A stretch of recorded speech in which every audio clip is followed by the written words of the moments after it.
escuchado acerca de salud pública, farmacéutica y tal vez hasta farmacovigilancia. Pero ¿cómo funciona o cómo es la ciencia detrás de esto? El día de hoy, el licenciado Isaac Rico Cuevas y yo, los dos haremos la ciencia detrás de esto algo más sencillo para todos nosotros. Así que toma pulque y come nopal, que el Pulque Podcast va a comenzar. Es mi placer presentarles al licenciado Isaac Rico Cuevas. Licenciado, buenas tardes, ¿cómo está? Hola, Ron, ¿cómo estás, carnal? Dime por favor, Isaac, que queremos dejar en claro que acá la parte de formalismos no queda tal cual. Esta es una plática de pares, ¿no? Entonces, eso es lo que queremos informar el día de hoy, ¿no? Gracias, Isaac, por la confianza. Pues Isaac y yo éramos compañeros de la preparatoria y siempre hemos sido grandes amantes de la ciencia. Pero Isaac, a ver, cuéntanos, ahora sí que, ¿qué camino tomaste después de la prepa?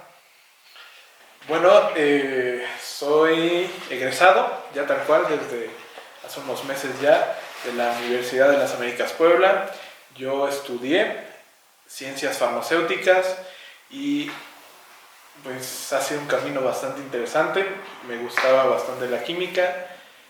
Llegó a mí la pregunta, la curiosidad sobre todo de qué hacían los medicamentos, sobre todo en un país que está enfermo, un país donde la mayoría sabe lo que son los medicamentos, donde normalmente hay un consumo sin regulación, tal cual en la parte de las familias mexicanas.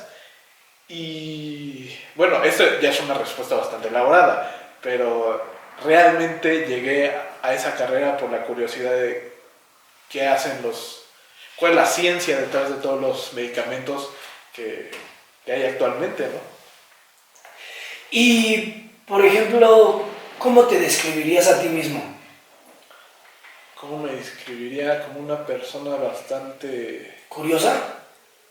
curiosa, creativa. En definitiva, me considero una persona responsable y ante todo que no se queda con las dudas. Sí me interesa y tengo la fija idea dentro de mí de que si quisiera conocer algo en el futuro, la parte de la especialización, no sé, maestría, doctorado, creo que eso queda bastante dentro de mis planes. Todavía no sé en qué temática en específico, porque esa es la belleza, ¿no?, de la parte de cómo uno se va preparando. Pero sí, como mencionas, curiosa, creativa, me gusta cocinar, disfruto las caminatas en el mar. ¡Oh, qué romántico! ¡Qué romántico! Y sobre todo... ¿Con quién? ¿Con quién? Con cualquier persona, Bueno. con familia, amigos, de todo. Y cae en esa parte que disfruto viajar. Esa es una de las partes donde creo que conectamos un poco en esa parte. Creo que le podemos dar un enfoque bastante interesante a esta plática, ¿no? Justamente es lo que te quería preguntar. Estudiando en la UTLAP, en Puebla, nosotros estudiando la preparatoria en Toluca, aparte de ese cambio, porque pues, quieras o no, sea el mismo país, hay un gran cambio de sociedad, de cultura, de Toluca a Puebla. ¿Qué otro tipo de experiencias tuviste para poder comparar, por así decirlo, diferentes sistemas de salud, que es más que nada en lo que te has especializado? Sí, y específicamente un shout out a la doctora Jennifer Heibisch. Con ella trabajé en la parte de sistemas de salud en el Instituto Nacional de Salud Pública. Ella fue mi coordinadora en las prácticas profesionales y llegué a conocer mucho sobre sistemas de salud, y en específico esa es como la parte de mi idea de enfocarme un poquito en salud pública. Pero antes de eso me fui a Uppsala me fui a Suecia, estuve ya por unos 10 meses. ¿Uppsala es la capital de Suecia? No, es Estocolmo es la capital y es un pueblito, no diría pueblito, es una ciudad. El número de habitantes que hay en Suecia es bastante reducido a comparación de México, pero es muy interesante enfocado en sistemas de salud, cómo tienen implementado esa parte a comparación de México. ¿Esa es la razón por la cual fuiste a Suecia? No, creo que la parte donde encontré, creo que es viceversa, Suecia me encontró a mí. En esa parte que es muy sabido que dentro de las universidades se compiten por lugares dentro del extranjero y yo inicialmente había aplicado para la Universidad de Dublín y no quedé, me quedé a un punto menos en el TOEFL y tomaron mi segunda opción fue Uppsala. Sí. Y ahí me fui y disfruté bastante todo lo que llegué a aprender. Ahí tomé diferentes cursos enfocados a toxicología, bioquímica avanzada. ¿Y cómo lo puedes comparar entre Suecia y México? En parte de sistemas de salud. Sí. ¿Y educación en torno a la farmacobiología? En parte, creo que en materia de estudio es bastante similar, solo que la parte de los suecos en el autoaprendizaje es increíble. Creo que esa parte la llegué a aprender bastante. Que eso es muy necesario actualmente. El hecho de que, imagínate, ahorita estamos repletos de libros. ¿Cuántas cosas no podemos aprender? Y tenemos yo diría estigma, ¿no? En el hecho de que un profesor nos tendría que dirigir de lee esto y lee esto, como una escalerita para llegar a alcanzar algo. No, esa es una de las cosas que llega a aprender en la parte de diferentes temas y todo eso. Creo que la parte práctica es muy diferente. Los espacios, los laboratorios que ellos tienen son comparables, pero es la cantidad. Eso es increíble la inversión que tienen en parte de la ciencia, sobre todo en educación, en ciencia. ¿Pero es en investigación o en educación? Ambas. Es algo bastante interesante y algo que justo estaba platicando hace una semana con diferentes personas. Imagínate que aquí, para obtener un doctorado, tú lo estás pagando, o el mismo gobierno te da una ayuda, pero no lo ven como un trabajo. Allá en Suecia tienes prestaciones, tienes 30 días hábiles, tienes vacaciones inclusive si tú quisieras. ¿Si estás estudiando un doctorado? Sí, es un trabajo. Hasta está el paternity leave, que funciona para hombres y mujeres que quisieran tener un bebé. Está esa parte tal cual en el doctorado, es un trabajo tal cual. Entonces esos mismos doctorados son los que se encargan de enseñar a los que vienen subiendo, los bachelors, como nosotros alguna vez fuimos, a los de maestría, y ellos mismos están apoyando en la parte de investigación porque para eso les pagan, ¿no? Y para eso es el grado de doctorado que van a obtener. Y algo muy interesante que dijiste, pues ahorita estamos aquí pues, en el Colegio Ana Sullivan, ¿no? Rodeados de libros y todo eso, pero quería retomar este punto porque tú dijiste el autoaprendizaje es algo muy importante. Y al fin y al cabo no importa cuántos libros tengamos alrededor, lo importante es el momento en el que te levantas y recoges uno y te pones a leerlo y dices, ¿sabes qué? No me gustó, voy a tomar otro. Y vas así por la vida. Y pues me gustaría preguntarte, ¿qué libro de farmacéutica ha sido el que tú dices más te ha ayudado a comprender? ¿O simplemente qué libro? ¿Qué libro? Tal cual el autor y todo eso te quedaría mal. En realidad no recuerdo esa parte. Recuerdo temas, me encantó. Dentro de la oficina del doctor Eugenio, que es el jefe del departamento de ciencias químico-biológicas ahí en los labs, tenía los libros en relación a farmacognosia. La farmacognosia va en la parte de plantas medicinales. Tenía tomos que un tomo te costará fácil 10,000 pesos.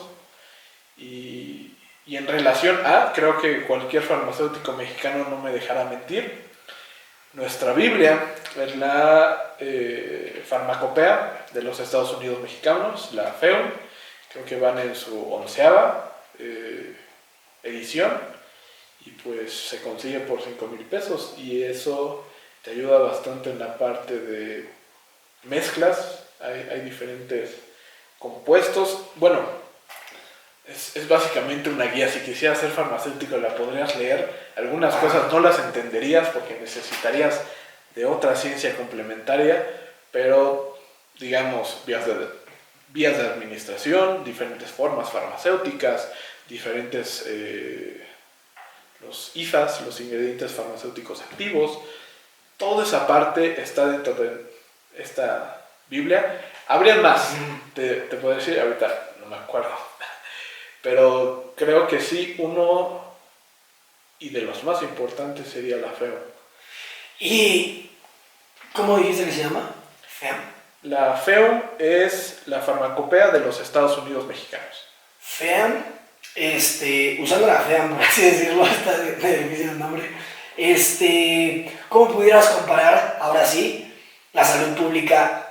Ya hablaste un poco del research y del doctorado, pero ahora sí, salud pública en torno a Suecia y México. ¿Cómo es el sistema de salud allá y cómo lo ves acá? Porque también, perdón que no te dejo hablar, pero también dijiste algo muy interesante al inicio de que eres un farmacéutico en un país enfermo. Entonces está interesante.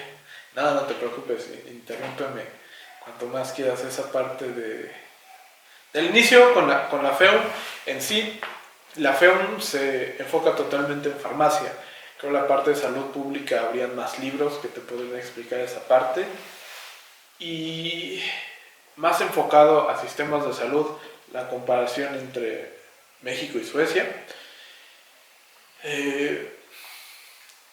Una persona, tal cual, puede llegar a un hospital y puede pedir asistencia médica, sí, en Suecia y a veces en México. Uno, si tiene su número del IMSS, puede acceder a las partes del IMSS. Uno, si es trabajador del Estado, puede ir al ISSSTE. Hay diferentes clínicas públicas que proporciona el mismo Estado, el gobierno, pero no están tan equipadas, por eso lo mandan a diferentes centros de medicina pues, nacionales, ¿no? Todos que la mayoría están en la Ciudad de México, ¿no? Ese es un problema tal cual también que quisiera mencionar. México es un país enfermo y no tenemos tanta accesibilidad a servicios de salud. ¿Y cuál es la enfermedad? Pues estamos enfocados sobre todo en enfermedades cardiovasculares, la diabetes, no tanto en la parte de cáncer o enfermedades inmunológicas como son los países del primer mundo. Tenemos diferentes problemas enfocados a nuestro día a día. Que ya eso igual y lo pasamos para otro lado, pero quisiera terminar esta parte sobre sistemas de salud. En Suecia es increíble porque cada persona tiene un número, si es residente, o si tal cual eres sueco, tienes tu número de identificación, exactamente, y vas. El problema es que te va a tocar una fila increíble porque hay bastantes emergencias. O una facilidad que creo que nos toca a todos los que estamos de intercambio en Suecia, llamabas, te atendía una persona capacitada para decir... ¿En inglés? En inglés, sí. Chulada. Inglés, sueco, no sé si tuvieran otro idioma, pero en inglés sí había. Sí. Llamabas y literalmente decías tu sintomatología, lo que te pasaba y todo eso. ¿Sabes qué te decían? Descanse. O sea, ¿Cómo? tal cual, si tú tuvieras fiebre, 39 grados, te duele el cuerpo, tienes catarro, ¿qué tienes? Puede ser gripe o puede ser una infección. Ajá. El punto va a ser, llámame a los 3 días. Si a los 3 días ya no tienes nada, te agendo una cita. ¿Ya no tienes nada? Exactamente, porque esa es la parte común de un resfriado. Ajá. Y la parte donde se diferencia una infección bacteriana, 3 días. Dos, es una reacción bastante común del cuerpo ante pues, ¿Patógeno? el patógeno que estamos viendo, en este caso un virus. Y al tercer día puedes mejorar, hay mejoría, tal cual con un paracetamol, ibuprofeno, lo que te dé. Normalmente si tienes fiebre, pues ibuprofeno, ¿no? Que es un antipirético para la fiebre. Entonces, si Ajá. llamas, por ejemplo, llamo hoy, me van a decir, le digo, tengo estos síntomas. Tú dijiste catarro, fiebre y no sé, me duele la cabeza. Me van a decir, descansa y en 3 días, si te sigues sintiendo mal, me llamas. Sí, ¿No? puede ser, Entonces, ¿no? en 3 días llamas y le dices, me sigo sintiendo mal. Ok, es una infección, vente. Y si ya te sientes bien, le dices, oye, ¿sabes qué? Ya me siento bien, ya. Ah, listo, fue ahora sí que pasajero, ¿no? Sí, en definitiva, Ajá. ya ahí cambiará. Si te rompiste la pierna, pues obviamente vas y llamas a la ambulancia y te traen la ambulancia. O sea, eso en definitiva se logra, ¿no? Pero lo que tienen es un sistema donde es totalmente basado en impuestos. Ajá. Sí, o sea, de los impuestos que tú pagas Residente. como sueco, ¿no? Ajá. Eh, Pero los residentes también pagan esos impuestos, ¿no? ¿O no? De alguna manera. depende. Ahora sí que en la parte de migración no estoy tan versado, Ok. pero sí, si estás viviendo en Suecia, definitivamente estás pagando aparte de impuestos y esos impuestos te hacen un ciudadano y puedes gozar de seguridad, de la parte de salud y toda esa parte. Lo interesante de esto es el tiempo de espera.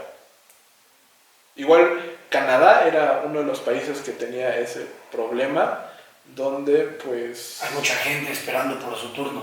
Exactamente. Y Igual que en México, ¿no? es, Si vas a los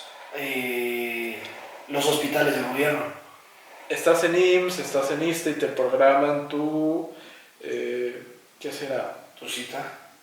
No, 2, 3 meses no, después. no, vería esa parte más de cirugía. Si te programaron una cirugía, si te van a quitar unas piedras del riñón y dicen, pues no estás tan mal, 2 meses, 2 meses te veo. Y listo, ¿no?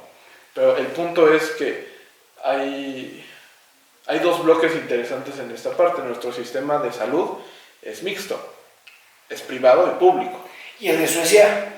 Es totalmente público. No, ¿Y cómo ves eso? personalmente, creo mi consideración es dependiendo al país. Mucha parte es en relación a la política pública sanitaria que se maneje. En lo personal, me encanta el sistema sueco, me encanta el sistema público, porque no me tengo que preocupar. O sea, en relación a, si yo estoy pagando mis impuestos, y ni siquiera, si yo soy una persona desempleada, el gobierno lo sabe y lo notifiqué, aún así me van a atender. Aún así voy a tener mis medicamentos, voy a tener esa seguridad sanitaria que normalmente aquí en México no existe. Es como un derecho a la salud, ¿no? Exactamente. Y pues es otra elección misma. Por ejemplo, Estados Unidos. Creo que la parte de que estemos al lado de un país del primer mundo que escoge un sistema privado mixto, en estos últimos años ya regresó mixto. pero en definitiva es algo que impacta aquí y hay muchas, pues sí, las aseguradoras que de nuevo pagas tu servicio y te vamos a dar salud. Vas a tener esa cobertura de salud. Pero si depende del mismo gobierno, esas cosas van a estar un poco más lentas, como mencionabas. La espera es una de ellas, que igual no te exentas de esperar en un lado o en otro. El punto es el dinero invertido, que igual yo estoy pagando de mi propio bolsillo y los demás igual del propio bolsillo, pero pues ya es colectivo y la ayuda en la parte de impuestos, ¿no? Entonces, ¿tú crees que el sistema de salud mexicano se mejoraría volviéndolo un poco más de gobierno, más como un derecho a la salud? En la parte, personalmente estamos años luz para llegar a tener una... Lo vimos en la pandemia. ¿Cómo es posible que no tengamos centralizados la parte de dirección de salud? Sí. La parte de dirección que somos del estilo somos una federación, creo yo. Lo que dice el país va a ser diferente y aplicable a diferente estado. Y ese estado va a tener diferentes ciudades y va a ser un poquito diferente en eso. No hay control. Llega a ser increíblemente tedioso coordinarte con una persona de Toluca, Temoaya y uno de Monterrey y coincidir en las mismas cosas, porque es cierto, las mismas medidas. Las condiciones que viven esas tres comunidades son totalmente diferentes y en ese tipo de cosas tiene un punto a favor que cada lugar vele por sus propias capacidades. Problemas. Exactamente, problemas, pero nada. ¿Tú crees que necesita haber por así decirlo, un departamento central que literalmente regule a cada uno de los estados? Así de que, ok, tú quieres tomar esta medida, deja checo, porque tenemos que tomar en cuenta muchísimos otros factores. Sí, definitivamente en la parte política en política sanitaria es un show interminable en esa parte, sobre todo la cantidad de investigación que se mete es increíble. Diferentes personas dedican su vida para implementar una cosa, porque para que una persona tenga gratis su medicamento, tuvieron que haber 2, 3, 4 estudios a nivel país para ver si es viable. Y, por ejemplo, que ahorita tú mencionaste la pandemia, ¿no? Y el sistema de salud mexicano durante la pandemia, ¿cómo ves tú el impacto de la distribución de vacunas aquí en México? Como farmacéutico y, pues tú, bueno, yo también tengo un poco ahí de experiencia en química, entonces sabemos que hay químicos que tienen que estar a cierta temperatura para que actúen de la mejor manera. Y entonces, porque ese era un gran problema y todo lo decía, ¿no? Es que no están refrigeradas, es que vienen calientes como cerveza, ¿no? Entonces, pues, ¿cuál es tu opinión acerca de eso? En definitiva, uno de los problemas que ya se sabían era la problemática de la cadena fría, que se pudiera mantener o no. Creo que me iré un poco de plano a de que Telles, ¿a ti ya te vacunaron? ¿En dónde? Aquí en Toluca, sí. ¿Tal cual? Ok, pero ya fue reciente, ¿no? ¿Tú te vacunaste allá? En Taiwán. Taipei, tal cual. Yo me tuve que ir a vacunar a Estados Unidos. Dime en qué cabeza cabe. Si yo soy de Temoaya y yo veo que ya están vacunando en Toluca, y si tengo las posibilidades de moverme a Toluca, ¿por qué no me pueden vacunar? En los estatutos, ¿Cómo? Literalmente en el boletín que sacaron para vacunarse, mencionaba estrictamente solo para personas de la capital mexiquense. esa parte específicamente estoy en desacuerdo total, porque si tienes las medidas, yo entiendo que puedes, como empezó la distribución de vacunas hace unos meses, que iban a comunidades un poco lejanas y ahí empezaron. Eso me pareció increíble, porque había una parte de equidad en salud, porque estaban pensando en ellos. Ahora estás yendo a partes más pobladas, las ciudades. ¿Por qué no? ¿O por qué cambiaste en ese sentido? ¿Por qué te importa solo un demográfico de personas que viven en un lugar? Y luego te la hacen de emoción porque no traes el comprobante de domicilio de Toluca. Pues un ejemplo que yo puedo hablar es de Tlachaloya, aquí muy cerca de Temuaya, o sea, Temuaya como que abraza Tlachaloya, y siento yo que Tlachaloya está más cercano a Temuaya que en torno al movimiento de gente y cosas así, que a Toluca. Entonces la gente de Tlachaloya sí podía irse a vacunar porque era de la capital, pero la gente que está viviendo literalmente una o dos casas al lado de ellos no. Entonces, bien pudieron haber, bueno, desde mi punto de vista, bien pudieron haber dicho, en la capital vamos a estar poniendo vacunas. Venga el que pueda y el que no, en algún momento vamos a llegar hasta sus localidades, ¿no? Y en definitiva, si es un problema tal cual de disponibilidad de dosis, ¿cómo es posible que entonces están considerando a cada persona de 18 a más? O sea, pueden vacunarlos. Son un buen de personas. Que se cole una o dos y al final, al último día digan ya no tenemos. Se me haría mejor a que le nieguen esa parte a una persona que vive en tu propia colonia, pero solo por esa división porque ya no es Toluca, ya no puede vacunarse. Y hay algo muy interesante ahí que ahorita se me ocurre, tú dijiste, ¿no? De aquí, 2 de 3 personas se vacunaron en el extranjero. Entonces, ¿en qué momento notificaste al gobierno mexicano de que ya tienes una vacuna? Y esto va para toda la gente que se vacunó en otro lado, ¿no? O sea, te vacunaste en otro lado, ¿en qué momento avisaste así de que, oigan, la vacuna que supuestamente están guardando para mí, ya no está, pueden usarla para alguien más, ¿no? Sí. Que claro, creo que el nivel de vacunación en México no llega al 40%. Y específicamente vamos bien a comparación de otros países. Ajá. Vamos, el último que había leído era 26, igual y ya cuando nos vean va a ser diferente.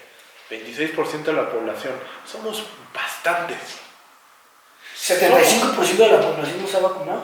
Somos un buen. Y eso es, creo que lo mencionaban en una plática con diferentes médicos en esa parte, aún así ni con el porcentaje de personas vacunadas, ni las personas que se han contagiado, que lo mantiene Secretaría de Salud, que eso es bastante interesante, cómo mantienen dentro de su recopilación de datos las personas que son positivas a COVID. Y ya un comentario bastante pesado, contabilizan los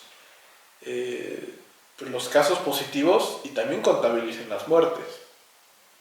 Y eso es, en definitiva, creo que es una parte desensibilizada que hemos tenido actualmente.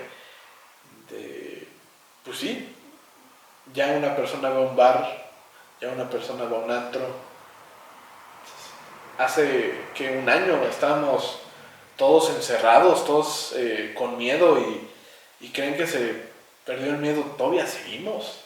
Todavía hay médicos que todavía siguen con ese estrés postraumático que luego sabremos, luego conoceremos sus historias tal cual y nos contarán qué habrá pasado. Desde la parte del farmacéutico me imagino una locura total. Investigar qué medicamento sí jala, qué medicamento no jala, los efectos adversos de las mismas vacunas que ahorita se reportan o no. Eso es una parte de la farmacovigilancia que comentabas en la parte del inicio, esa parte la llevan millones de químicos en el mundo, millones de farmacéuticos en el mundo, y eso también les agradecemos su esfuerzo. A cada persona en el sistema de salud de cualquier país les agradecemos inmensidades. Pero es un problema que actualmente, pues sí, o sea, tengamos este tipo de intervenciones que sean pues irreales. Está una cuadra, ¿por qué no se puede vacunar? Igual, creo que a mi papá le pasó una cosa así, no traía un comprobante de domicilio pues actual, ¿no? Tenía uno de hace 4 meses. Por 4 meses está. Y hazme el favor, decía, no, 3 máximo. ¿Quién sabe si ya no vives ahí? Eso es burocracia totalmente. Eso ya es meterse a problemáticas de me tengo que aferrar tanto a las reglas o puedo doblarlas porque no tendrá que importar. Y ahorita las personas, y seamos sinceros, ¿cuántas personas no comparten un mismo comprobante y se vacunan? Y eso es una acción bastante normal y realizable. Si puede, júntese con su vecina, que sí se puede, y vayan juntas, con cubrebocas, claro, con su debida distancia. Aproveche. En esa parte, el gobierno de Nuevo León llevó 50 camiones a vacunarse a Estados Unidos. Ese fue su acuerdo. ¿Cómo es posible que lleguen a ese tipo de acuerdos cuando actualmente ni siquiera México pudo vacunar a esas personas? Es interesante y podríamos debatirnos todo el día quién hizo bien, quién hizo mal.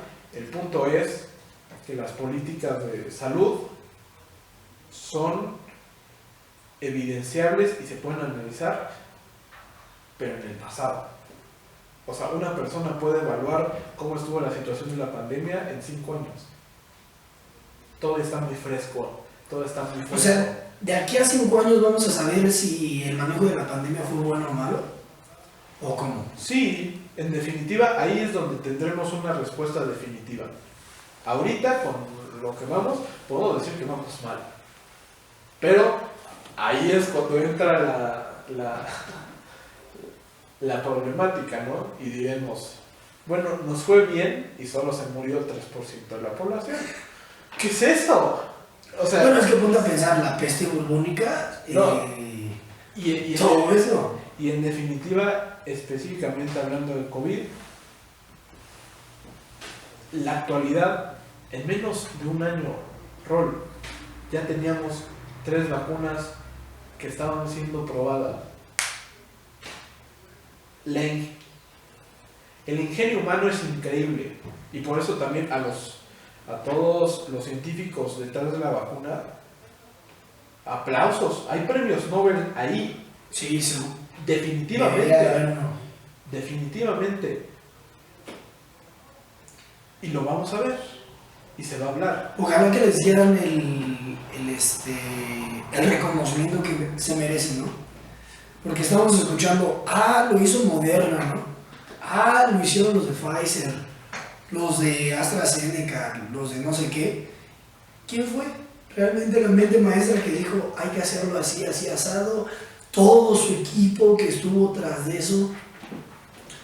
Y nos vamos a esa parte donde las mismas farmacéuticas, pues es un negocio. Quieras o no, la salud es un negocio. Todo se hace un negocio, siendo sincero. Si no es negocio, no se haría. Tristemente. Bueno, sí se haría, pero es un poco más poético, ¿no? Como mencionabas, hay que vivir de algo. Hay que vivir de algo y la salud es un derecho y pues estamos en México, ¿no? También. Oye, Isaac, ¿y tú cómo ves de que de repente en algún momento pues hay vacunas que son reconocidas por unos países y no por otros? Un gran ejemplo, cuantísimos mexicanos se vacunaron con la Sputnik de Rusia o la Sinovac. La Sinovac, sí. O la Sinovac de China. Esas no son reconocidas en Estados Unidos, hasta donde llega mi conocimiento. Entonces, en algún momento va a llegar pues, lo que todos dicen, ¿no? El pasaporte COVID. Solo puedes viajar si tienes la vacuna. Ok, pero ¿qué vacuna? ¿Bajo qué? Ok, tú ya dices, ya tengo la de Sinovac y la de Sputnik, ¿no? Porque hay mucha gente que lo tocó juntar. Quiero ir a Estados Unidos. Ah, ¿qué onda? Pero esas dos no las reconocemos. Entonces no puedes venir. O a Europa. AstraZeneca. A mí me tocó el AstraZeneca, la primera dosis. Entonces de repente llegas a Estados Unidos y no es reconocida. Entonces, ¿qué hubo? ¿Tú qué opinas de eso? Hasta eso quisiera saber qué pasó después en Estados Unidos, pero se queda mejor para sí, la privacidad. Para otra, ok. Para otra plática.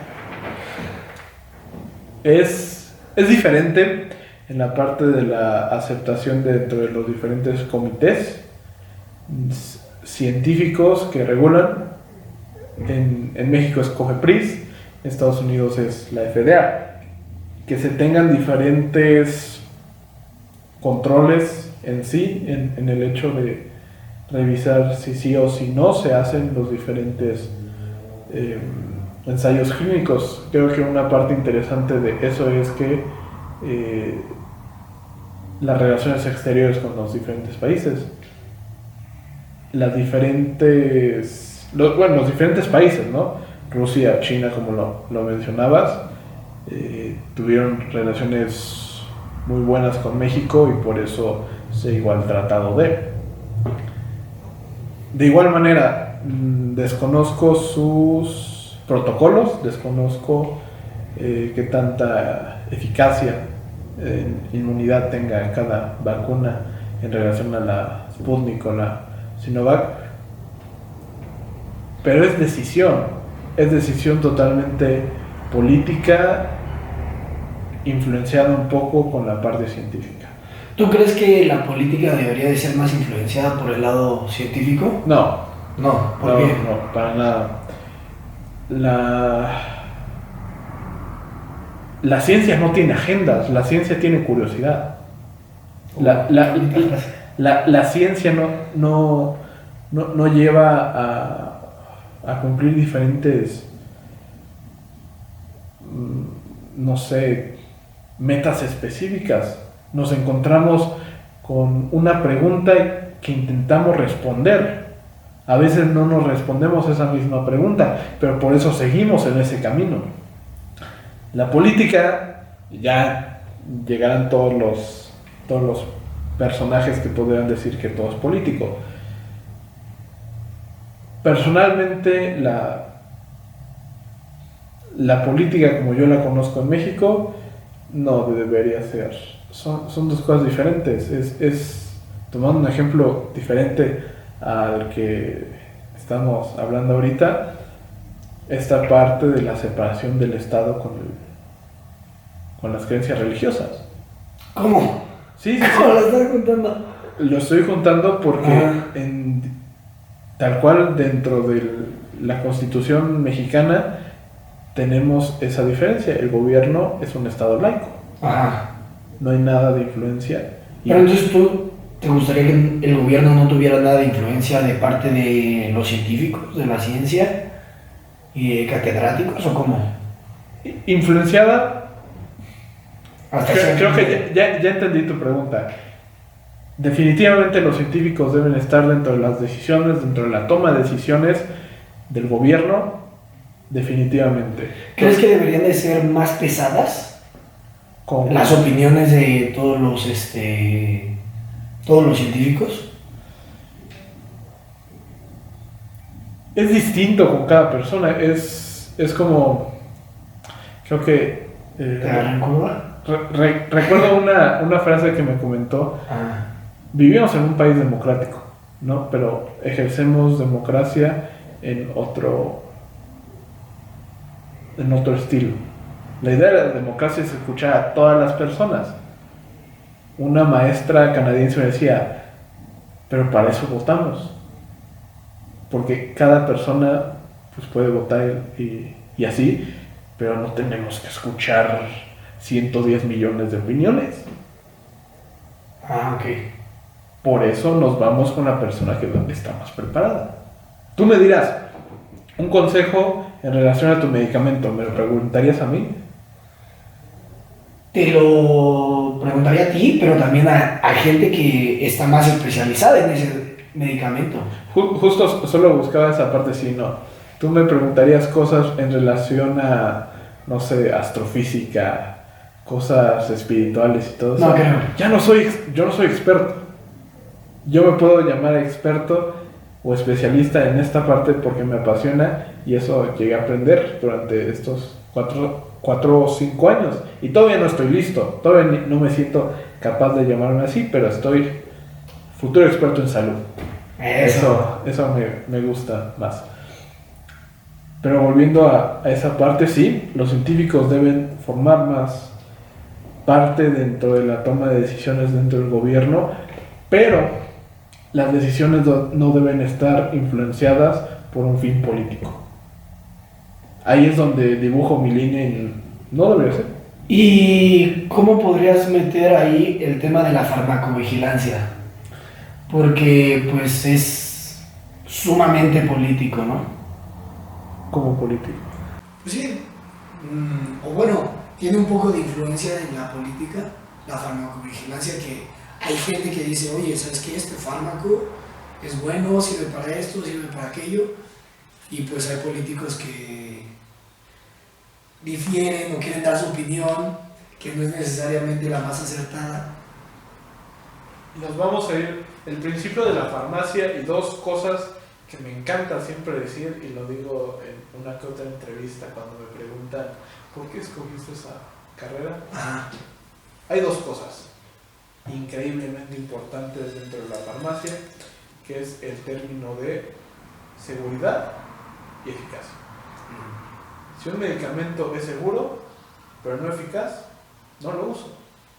Y si un medicamento es eficaz, pero no es seguro, tampoco lo voy a usar. Tiene que hacer las dos cosas de cajón. Y lo interesante de esto es que la farmacovigilancia ni siquiera infiere en la parte política.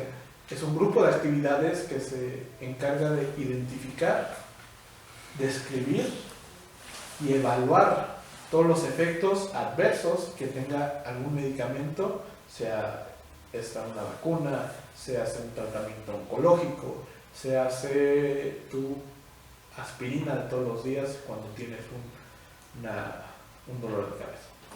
Pero me refería un poquito más a, por ejemplo, volver fármacos legales e ilegales. Eso cae sumamente en los políticos, ¿no? No diría eso tampoco. En COFEPRIS hay un comité de evaluación de nuevas moléculas. Ahí es donde ni siquiera considero que cualquier, no sé, una persona que tenga una licenciatura en Derecho se atreva a meterse a discutir sobre un fármaco. Creo que ese tipo de pláticas son totalmente técnicas.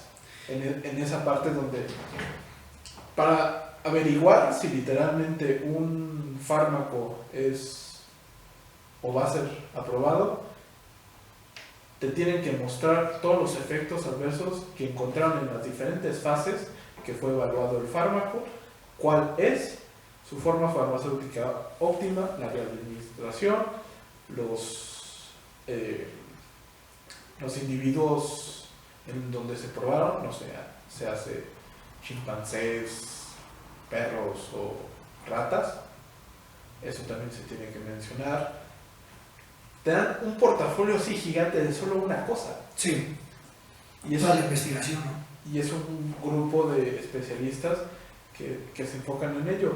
Que justo no me lo había preguntado, que es cierto, una parte de la farmacovigilancia es decidir si algo es severo o no severo. Dentro de esas mismas discusiones, tú me dirás, en un tratamiento oncológico, el hecho de que te descames la piel en el hecho de que se vea mal estéticamente, algunos lo ven como un efecto adverso no grave, solo estético. Pues sí. Pero aún así cala en una persona, ¿no? Entonces ahí es cuando se va evolucionando en esas consideraciones y se pone etiqueta. Y por ejemplo, tú dijiste no pudieras poner a un licenciado en Derecho a platicar acerca de un fármaco. Pero ¿qué pasa cuando un licenciado en Derecho está en la dirección de, no sé, digamos, de un sistema de salud o de un sistema, por así decirlo, farmacéutico, más en torno a medicinas y todo eso? Creo que en esa parte ya sería más bien la dirección de una empresa, ¿no? Ahí sí sería... A ver, ¿tú opinas que la dirección de una empresa farmacéutica sea de un licenciado en Derecho?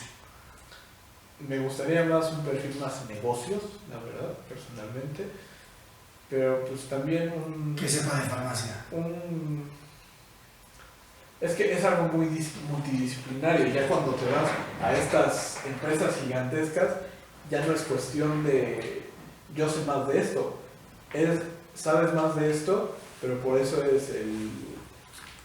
¿Cómo se llaman estos? El Scientific Chief, es el CCO. Scientific Chief Officer. No es el CEO. El CEO ve otras cosas. Tú te enfocas en otras cosas. Dentro de un organismo gigantesco. CEO, CFO y todo eso. Exactamente. En sistema de salud estaría en contra totalmente de que sucediera eso. Que si llegara a pasar, no tendría palabras, ni siquiera sabría por qué lo pusieron ahí. Que es algo que estaban, creo que mencionando en la parte de no me acuerdo ni su nombre, pero lo encontraron con algunos problemillas de, ¿cómo se llama? Lavado de dinero. Apuntaba a ser para director de Cofepris. Entonces, ese es el país en el que vivimos. Oye, Isaac, y como conclusión de este episodio, bueno, acabas de decir, ese es el país en el que vivimos. Tanto tú como yo somos divulgadores de ciencia que nos encanta, pero quiero que nos hables acerca de un proyecto en el que, desde mi punto de vista, fuiste de los líderes. ¿Qué nos puedes decir de Infármate? Fue un proyecto bastante bonito, creo yo. Es de donde agarré creo que es amor. El amor de tener una conversación con diferentes personas y aprender. La única diferencia es que se graba, la única diferencia es que podemos divulgarla. Esa es la única diferencia y me encantó esa parte. Fue parte de mi servicio social, liderado por la doctora Lucila Isabel Castro, que es una excelente doctora. Y de ella igualmente agarré el tema de farmacovigilancia, que ella lo lleva bastante, es muy versada en ello.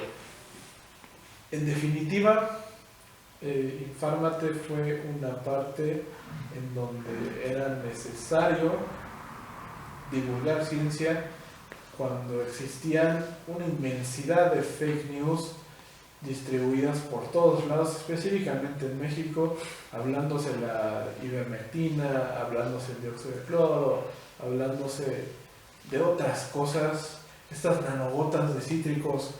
No, por favor. Te digo, un político, alguien que no esté especializado en eso, no puede hablar acerca de farmacéutica. Y creo que es diferente. Medicina. Creo que es diferente, y ya las personas podrán juzgar en esto, es muy diferente tener una plataforma y es muy diferente haberse ganado una plataforma. ¿No? O sea, puedes ser muy versado y puedes tener esa habilidad de conversar, platicar y no tener ni siquiera pena. Pero si tu discurso solo lleva a más confusión, ¿para qué? Sí. No es algo bastante útil, productivo para las personas que, no sé, o sea, yo lo escuché por las noticias, pero no me chutaría una conferencia matutina de 2 horas para ver. No, pues sí, eso es lo que me va a tomar. Eso dijeron, hay que probarlo. No, me enfoco más en los médicos, me enfoco más en los especialistas y ni siquiera. Ahí sí hay que elegir muy bien a quién se escucha.